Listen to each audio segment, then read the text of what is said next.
Buenos días, vamos a ver el tema células, tejidos y órganos del sistema inmunológico. El sistema inmunitario o sistema inmunológico, como nos podemos referir a él durante este capítulo, es la diversidad de células en el sistema inmunitario y es notable, ya que la manera de desarrollar a partir de las células madres hematopoyéticas. Primero en el hígado, luego en la médula ósea y luego en vértebras, esternón, costillas, fémur y tibia en la vida postnatal. ¿Vale? Esta variedad morfológica es un reflejo de la amplia gama de funciones que las células del sistema inmunitario desempeñan, como son fagocitar, presentación de antígeno, lisis de células infectadas por virus y secreción de anticuerpos específicos. Y todo esto es lo que nos va a llevar a cabo o va a hacer la labor de nuestro sistema inmunitario.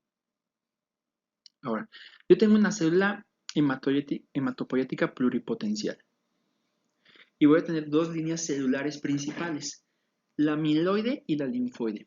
A mí me gusta mucho esta imagen porque podemos explicar o podemos entender muchas cosas. Ahorita vamos a ver. Yo tengo mi serie linfoide, que la voy a tener de aquí a acá, ¿vale? Y mi serie mieloide, que está de este lado. Ahora, podemos ver cómo la serie mieloide viene en las plaquetas, vienen lo que son los granulocitos polimorfonucleares, que ustedes los conocen como eosinófilos, neutrófilos y basófilos, los monocitos y macrófagos, o nos falta una muy importante línea, que es la línea eritroide, que me da los eritrocitos. Y de este lado tenemos lo que es la línea linfoide, linfocitos B, T y los natural killer. Ahora, viendo esta imagen, podemos comprender por qué, déjenme dibujo aquí el eritrocito. Bueno, no le hagan caso a mi dibujo, nomás para que vean que sale el eritrocito. Si yo tengo un proceso infeccioso crónico, voy a mandar a formar muchos monocitos o macrófagos o linfocitos T o polimorfonucleares, lo que sea necesario de acuerdo a lo que vimos en el capítulo anterior, que me estén solicitando las interleucinas, ¿sale? Entonces, yo al tener una infección crónica, voy a dirigir toda mi producción hacia estas células inmunológicas y voy a dejar de lado la formación de la serie eritroide. Entonces, así es como nace lo que es la anemia de las infecciones crónicas. Yo le voy a dar prioridad a acabar con la infección que a formar más eritrocitos porque es lo que me están solicitando en este momento. Bueno, pasemos a la diapositiva siguiente. Las células del sistema inmunitario son innato, son fagocitos mononucleares, los granulocitos, mastocitos y células linfocíticas innatas. Tenemos el monocito, que son células sanguíneas circulantes. Este monocito es circulante, pero en cuanto entra a un tejido, se forma el macrófago, y el macrófago es parte de lo que es el sistema de defensa tisular. Es un centinela que está ahí en el tejido buscando algún microorganismo patógeno para tener que eliminar. Y tenemos los gránulos polimorfonucleares, que son neutrófilos, basófilos y eosinófilos, células sanguíneas circulantes. Todas estas van a ser llamadas al sitio de la injuria una vez que aparece la quimiotaxis. Tenemos células presentadoras de antígeno, que son un puente entre la respuesta celular innata y la respuesta celular adaptativa. Porque las células presentadoras de antígeno, a la hora de encontrar un microorganismo patógeno,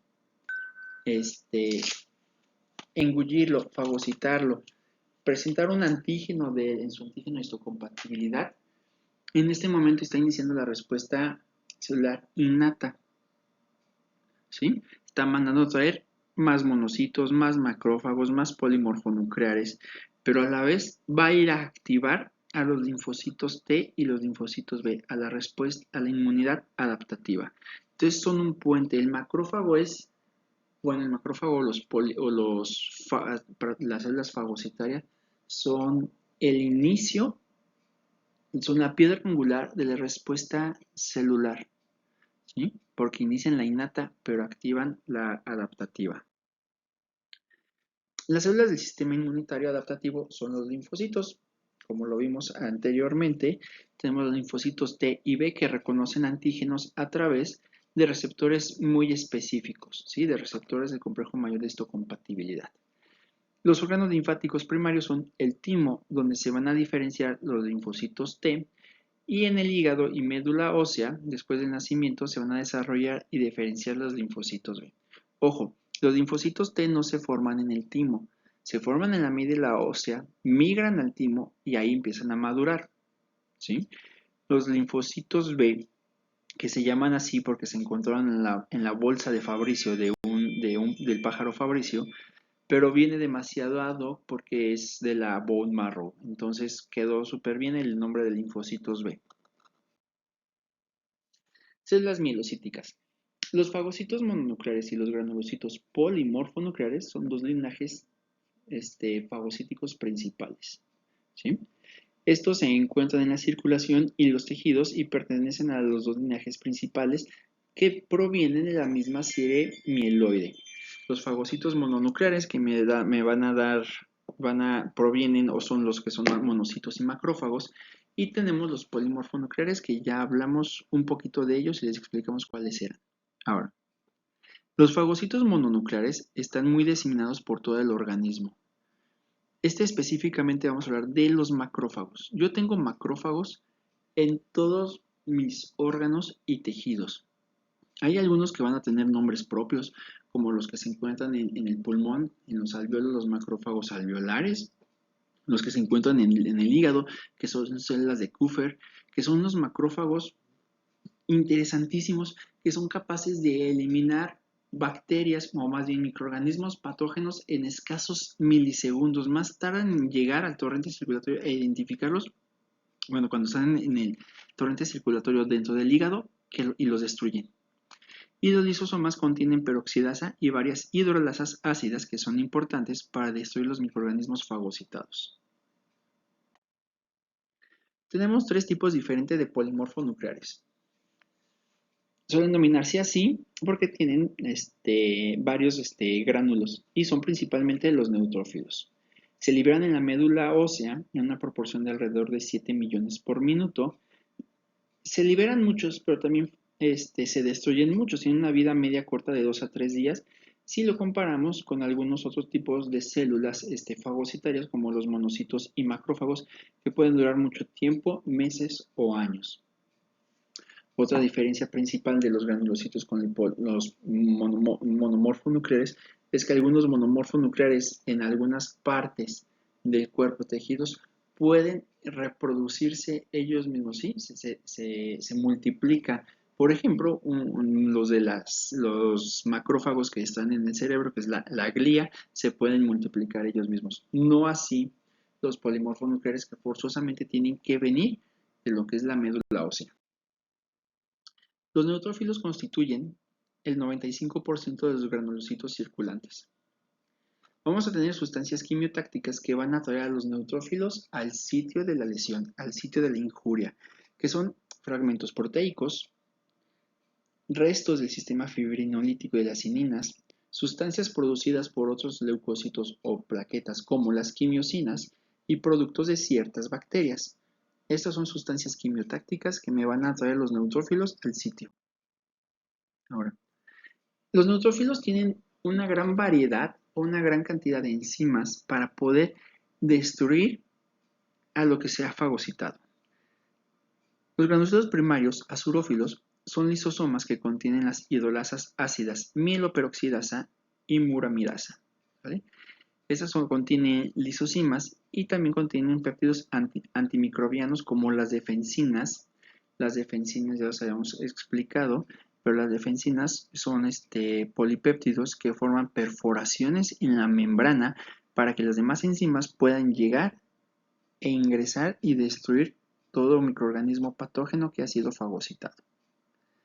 Tenemos lo que es la proteína inductora de la permeabilidad bacteriana, que también es muy importante, y tiene el neutrófilo algunos gránulos que son secundarios que contienen lactoferrina y lisocina. Fagocitosis, fagosomas y fagolisosomas. En esta imagen vamos a poder ver claramente como una célula fagocitaria va a reconocer un microorganismo patógeno por medio de sus receptores, no sé qué receptores quieran que identifiquemos, pueden ser opsónicos y no opsónicos, como ya lo hemos visto, va a crear una envoltura alrededor de él. Una vez que ya está envuelto completamente, está dentro de una bolsa, un fagosoma, no está en contacto directo. Esto es muy importante, el que esté aislado es demasiado importante debido a que así van a llegar lo que son las enzimas contenidas en gránulos para que se unan a la membrana y una vez que estén unidos a la membrana puedan vertir su contenido y lisar lo que tenemos. De esta forma, una vez que esté destruida, vamos a liberar todo su contenido y este contenido que liberamos me puede servir como sustancias quimiotácticas. Ahora, los granulocitos y los fagocitos mononucleares surgen de un precursor común, la línea mielocítica. Ya lo habíamos visto, tenemos una célula hematopoyética pluripotencial, una célula hematopoyética totipotencial que tiene granulocitos, eosinófilos, monocitos y macrófagos. ¿Y cómo vamos a saber? ¿O cómo sabe el cuerpo si yo necesito un eosinófilo, un neutrófilo, un basófilo, una plaqueta, un macrófago? Pues muy fácil, dependiendo de las interleucinas que se hayan liberado, ¿sí? Las interleucinas me van a ayudar a diferenciar o en la diferenciación celular hasta llegar a lo que necesitamos, un macrófago o una célula dendrítica, ¿sí? Un basófilo, neutrófilo, eosinófilo. Pero si fijan, es el juego de las interleucinas lo que me ayuda a la diferenciación de estas células y dependiendo de lo que yo necesite, pues son las interleucinas que voy a liberar para que me ayude a atraer esa línea celular específica que me va a ayudar a combatir mi infección. Los neutrófilos van a expresar moléculas de adhesión y receptores implicados en la fagocitosis. Los leucocitos pasan por varias fases de diferenciación hasta llegar a lo que conocemos, ¿sí? Van a tener ciertas moléculas de superficie que se adhieren durante el proceso de diferenciación como moléculas de adhesión o receptores implicados en la fagocitosis. Para activarse en presencia de las opsoninas, los neutrófilos deben interactuar directamente con microorganismos o con las citocinas generadas en respuesta al antígeno. De los eosinófilos. A diferencia de los neutrófilos que son el 95%, estos son entre el 2 y el 5%. Y los neutrófilos nos defienden, pero los eosinófilos nos defienden contra lo que son los helmintos parásitos, ¿no?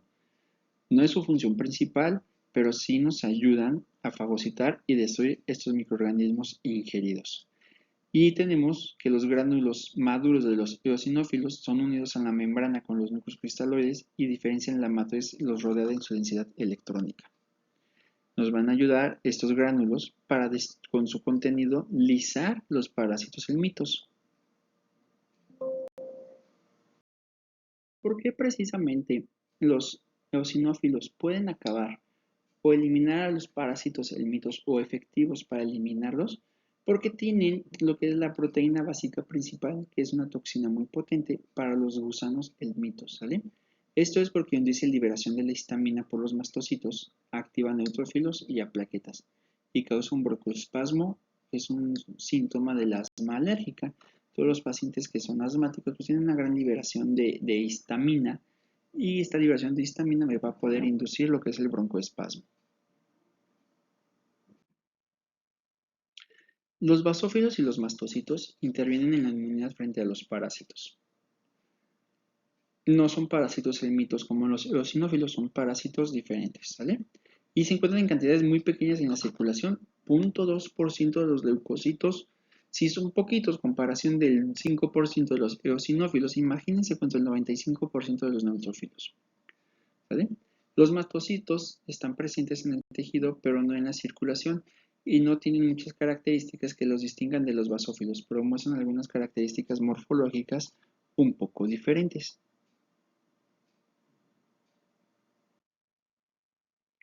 Basófilos y mastocitos, ¿cuáles son las diferencias? El origen es el mismo en la médula ósea.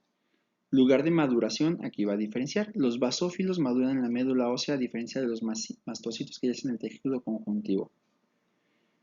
Los basófilos sí están en la circulación, pero los mastocitos no. Obviamente, si maduran en el tejido conjuntivo, pues obviamente no se van a encontrar en la circulación, ¿no? Pueden proliferar. Ya habíamos visto que ningún polimorfo nuclear va a proliferar. Todos tienen que formarse directamente de la médula ósea. Más sin embargo, los mastocitos sí pueden proliferar. Longevidad, días, contra los mastocitos que son de semanas a meses. Le vamos a ver, liberan histamina, ambos liberan histamina. Los mastocitos liberan heparina y ambas liberan interleucina 4 e interleucina 13. El estímulo para la degranulación de los mastocitos o los basófilos es a menudo un alérgeno, ¿sí? Yo tengo un alérgeno que es como puede ser un antígeno, pero que me va a causar la liberación de la degranulación de esto, entonces por eso se llaman alérgenos, pero no es más que un antígeno de alguna bacteria o microorganismo. O no solo un antígeno, sino a lo mejor un resto proteico de alguna sustancia. Puede ser polen, puede ser polvo, cosas por el estilo. Esto se llama alérgeno porque es toda sustancia capaz de reactivar o crear una respuesta alérgica. ¿Vale? Entonces, para que sea eficaz un alérgeno, debe entrecruzar varias moléculas de inmunoglobulina E unidas a la superficie de los mastocitos o los basófilos para que puedan liberar sus enzimas, ¿sale? La histamina sobre todo. ¿Las plaquetas intervienen en la inflamación y en la coagulación? Sí. Yo voy a tener activación plaquetaria para que me ayude a formar un trombo en el sitio de la lesión, sobre todo si estamos hablando de una disolución de la continuidad de la piel o del endotelio. ¿Vale? Pero las plaquetas tienen más funciones, tienen algunos gránulos y microtúbulos y filamentos de actina que me van a ayudar a fortalecer ese coágulo. Los seres humanos producen alrededor de 10 a la 11 plaquetas, que son como 1 billón de plaquetas cada día, ¿sale? Que no es lo mismo, o no, ustedes no van a ver reflejado ese billón de plaquetas formadas al día, porque nosotros medimos la cantidad de plaquetas en miligramos por decilitro. Entonces ustedes van a ver de 100.000 de 150 a 450.000 plaquetas por decilitro, ¿sale? Por eso no les va a cuadrar si quieren hacer las cuentas. Las plaquetas provienen del megacariocito. El megacariocito se fragmenta y cada uno de esos fragmentos forma una plaqueta, ¿vale? Pueden expresar complejo mayorista de clase 1 y clase 2, ¿sale? Y tiene receptores para inmunoglobulina G, que es importante para la activación de plaquetas. Tenemos receptores para los factores de la coagulación, como el factor 8, y también tiene una función importante del complejo con el receptor GP2B3A, que es muy importante para la agregación plaquetaria. Los adipocitos producen citocinas inflamatorias. Son potentes y producen citocinas proinflamatorias y quimiosinas, por lo general interleucina 6 y factores de necrosis tumoral alfa. De hecho, todos los pacientes que tienen un tejido adiposo abundante normalmente están secretando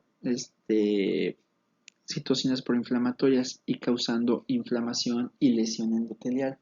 Por eso los pacientes con obesidad tienen resistencia a la insulina, tienen hipertensión, por todo este estado proinflamatorio que llegan a tener. ¿Vale? Los preadipocitos y los adipocitos expresan un amplio espectro de receptores funcionales de tipo TOL y pueden convertirse en células similares a los macrófagos. Llegamos a las células presentadoras de antígeno, el puente entre la inmunidad innata y la inmunidad adquirida. Toda célula presentadora de antígeno, toda célula del cuerpo humano puede ser una célula presentadora de antígeno,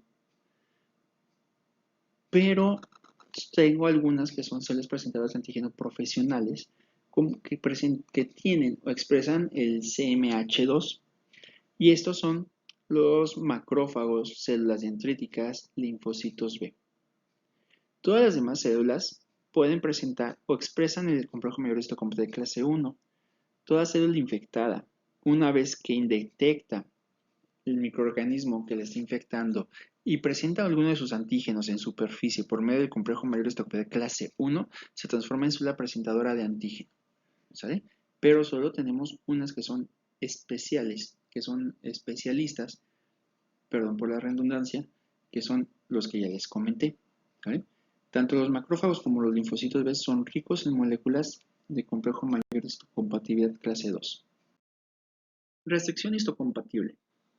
Vamos a tener que un linfocito T forzosamente necesita que el antígeno sea presentado por medio del complejo mayor de histocompatibilidad, anteriormente llamado antígeno leucocitario humano, ¿sí? La nomenclatura normal sigue siendo HLA.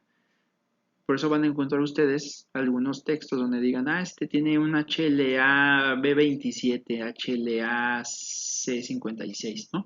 Pero es porque esa es la nomenclatura que estaba anteriormente, o esa no se cambió, nada más se cambió el nombre, célula presentadora de antígeno con complejo mayor de histocompatibilidad. Entonces, forzosamente el linfocito T tiene que ser presentado con el complejo mayor de histocompatibilidad el antígeno. Si no, no lo identifica. Ese antígeno que está aquí de rojo puede estar flotando enfrente del linfocito T y este no lo reconoce, no lo sabe. ¿Por qué? Porque no tiene habilidades sociales y entonces necesita que se lo presenten forzosamente.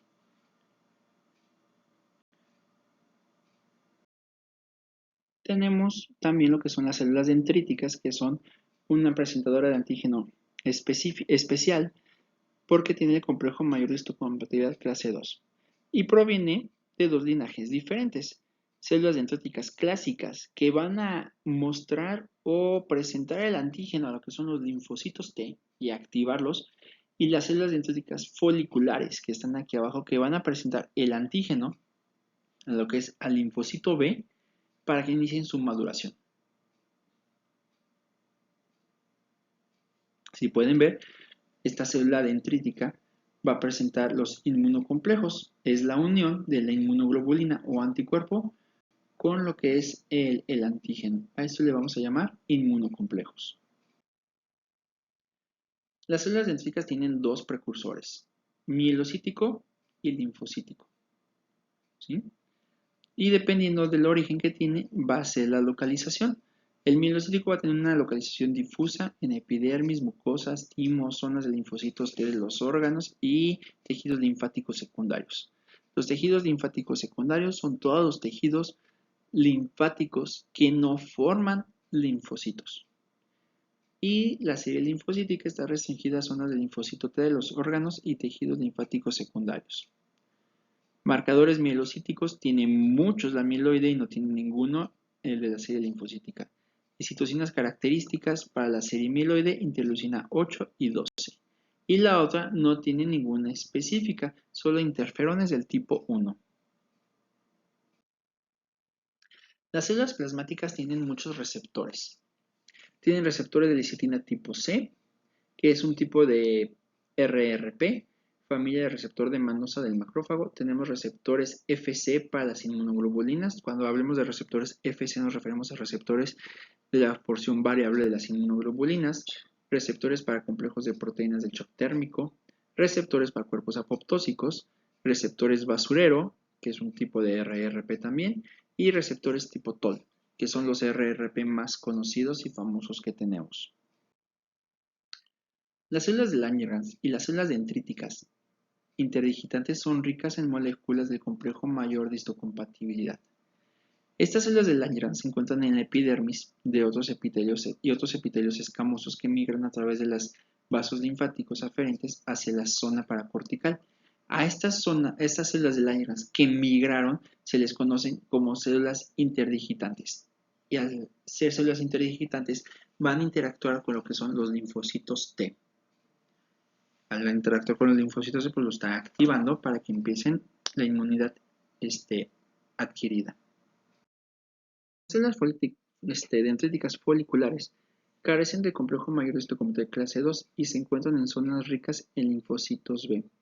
Las células dendríticas de los foliculares no contienen, pero entonces, si no tienen complejo mayor de histocompatibilidad, ¿cómo se les van a presentar a los linfocitos B o cómo es que son células presentadoras de antígeno?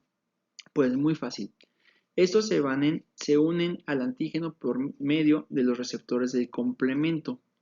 Tenemos CD21 y CD35, que se unen a los fragmentos del complemento asociados a los inmunocomplejos. Voy a tener un inmunocomplejo, complemento y antígeno, y de esta forma lo va a detectar y lo va a presentar. Entonces la célula dendrítica folicular no necesariamente necesita un complejo mayor de histocompatibilidad.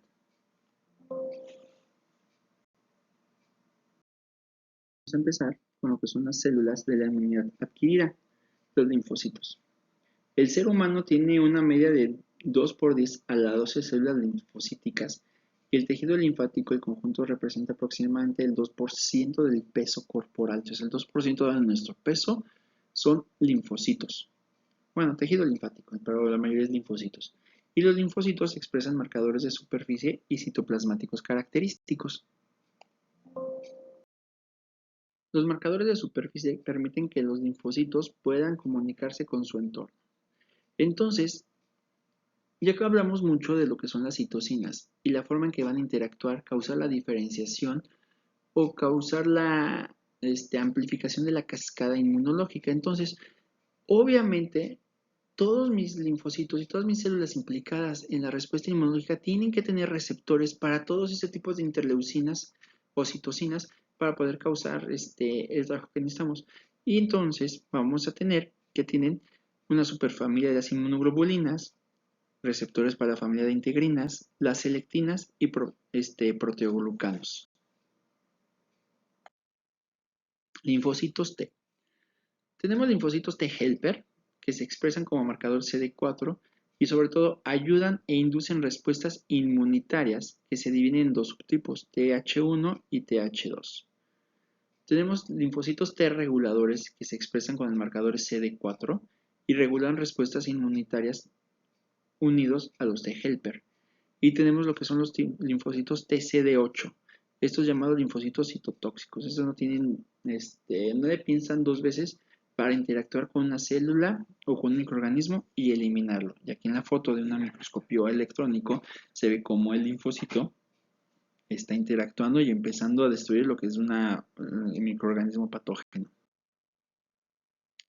Los subtipos de los T helper pueden diferenciar por sus perfiles de secreción de citocinas.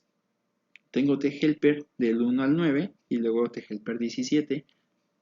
¿Y qué los diferencia? En la expresión de las interleucinas. ¿Y qué vemos? ¿Por qué era interesante hacer una diferenciación de interleucinas?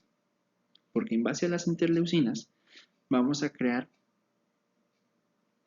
dirigir lo que es mi célula hematopoyética pluripotencial hasta llegar a la sin línea celular que yo voy a necesitar.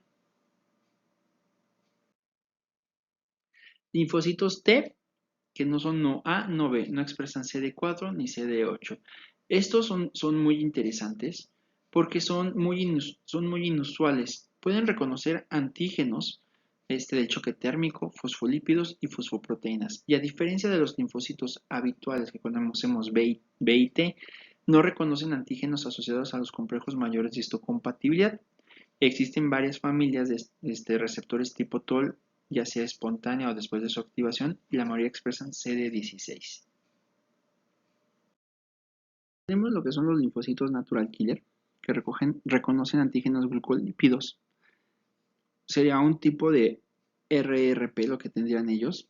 Son muy pocos frecuentes en sangre, se encuentran entre el 0.01 y el 1%, pero tienen una función demasiado importante los natural killer, porque me ayudan a eliminar células cancerígenas o células tumorales, y es una parte de la barrera para evitar la formación de cáncer o tumores.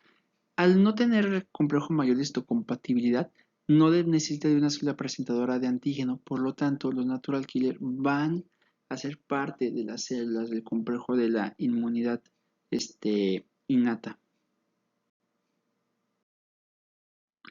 Ahora vamos con los linfocitos B, que estos reconocen a los antígenos utilizando el complejo del receptor del linfocito B.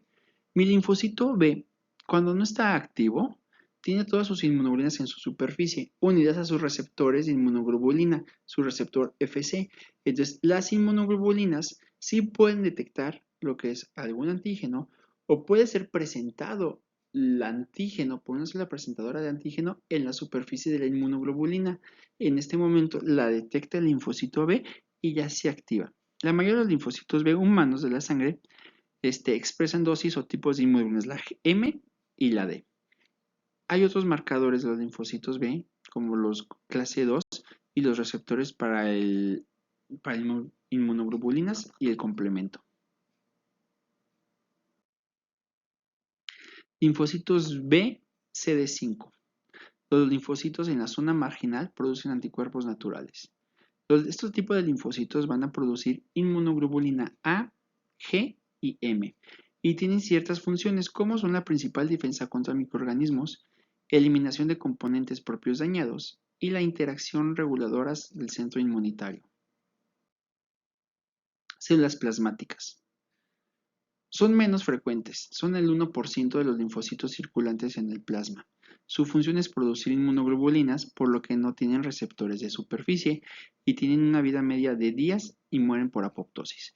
Una vez que el linfocito B se activa, se multiplica, se va a transformar o diferenciar en una célula plasmática. Y la célula plasmática lo único que hace es formar un montón de inmunoglobulinas, que es la base de la respuesta humoral para que opsonice todos los microorganismos patógenos que se puedan encontrar durante el torrente circulatorio. Células linfocíticas innatas. Son células que no son ni T ni B y tienen funciones tradicionales de los linfocitos T, que quiere decir que son citotóxicas, pero desempeñan un papel en la unidad innata dado que no tienen los receptores antígenos de este complejo mayor de histocompatibilidad. Mis células natural killer, que son parte del espectro de la inmunidad innata, porque no tienen complejo mayor de histocompatibilidad. Pero tienen una función demasiado importante porque destruyen células infectadas y destruyen células tumorales. Tienen CD56 y CD16, que son receptores de complemento. Entonces estas células son demasiado importantes para acabar con este tipo de células. Desarrollo del linfocito. Los linfocitos son el componente principal de los órganos y tejidos, que es el tejido linfoide. Interactúan con otros tipos de células presentadoras de antígeno, macrófagos, células reticulares, células epiteliales y se forman en los primarios y actúan en los secundarios. Entonces tenemos órganos primarios, linfocíticos primarios, que es el timo y la médula ósea. Y entonces yo voy a tener que todos mis linfocitos van a estar o encontrarse en lo que son en mis ganglios linfáticos y en mis conductos linfáticos. Por ende, mi célula presentadora de antígeno va a tener que viajar por un conducto linfático al ganglio linfático más cercano para buscar el linfocito que reaccione con el antígeno que está presentando.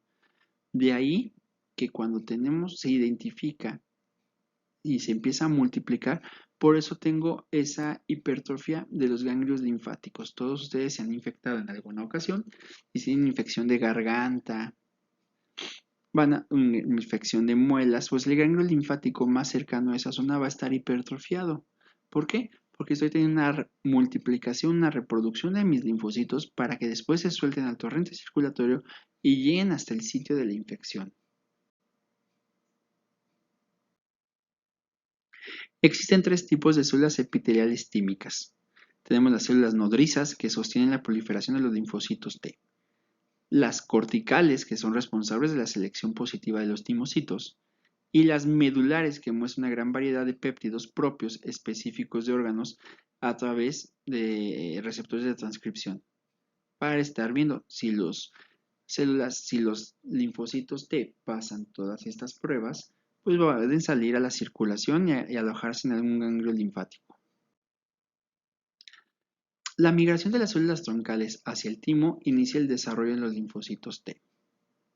Vamos a tener que estas células troncales van a llegar hasta lo que es el timo para poder expresar CD4 y CD8. Primero son CD4 y CD8 negativas, luego se vuelven CD4 y CD8 positivas, pero en ese momento todavía tienen CD1, no son activos, tienen que perderlo en el estadio 3, pierden el CD1 y ya son CD4 y CD8 positivas.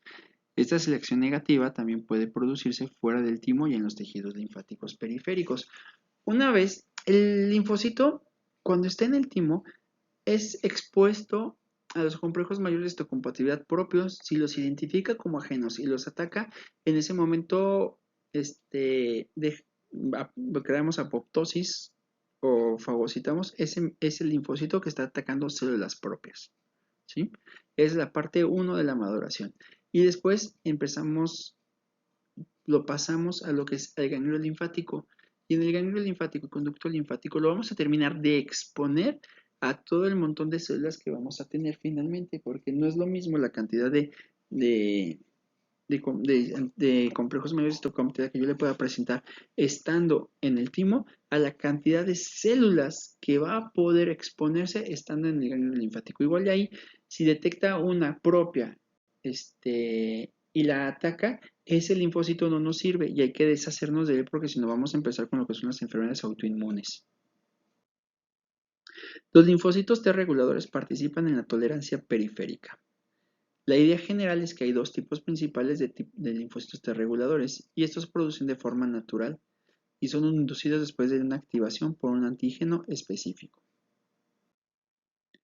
Y tenemos los linfocitos B.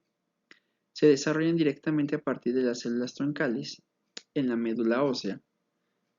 Al principio pues en el hígado fetal y después en la médula ósea, ¿sale? Van a madurar estrechamente asociados a las células reticulares del estroma.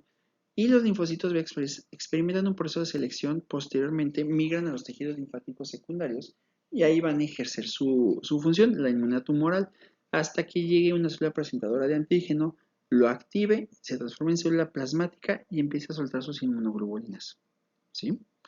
Bueno, esto es todo con respecto a este tema. Espero que sea de su agrado. Nos vemos en el tema que sigue.